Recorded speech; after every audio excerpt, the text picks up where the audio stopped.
इजलास में तलब किए गए मुतादिद आला हुकाम इजलास में शरीक न होने पर चेयरमैन पीएसी नूर आलम खान बरहम हो गए। कहा, चेयरमैन नैब यहाँ नहीं है तो डिप्टी चेयरमैन कहाँ है। चेयरमैन सीटीए और चेयरमैन नादरा अभी इजलास में ना आ सके।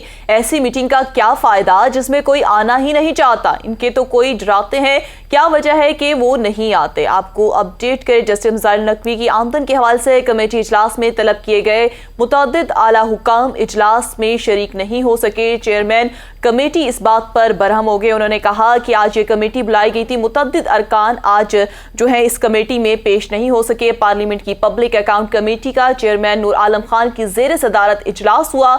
इजलास में जस्टिस मुजाहिर नकवी की आमदन और असासों से मुताल्लिक मामले पर बहस भी हुई। कमेटी इजलास में तलब किए मुतअद्दिद आला हुकाम इजलास में शरीक न होने पर चेयरमैन पीएसी नूर आलम खान बरहम हो गए। कहा, चेयरमैन नैब यहाँ नहीं है तो डिप्टी चेयरमैन कहाँ है। और बोले कि चेयरमैन सीटीए और चेयरमैन नादरा भी इजलास में ना आ सके। ऐसी मीटिंग का क्या फायदा जिसमें कोई आना ही नहीं चाहता। उनको कोई डराते हैं, क्या वजह है कि वो नहीं आते। सवाल किया गया।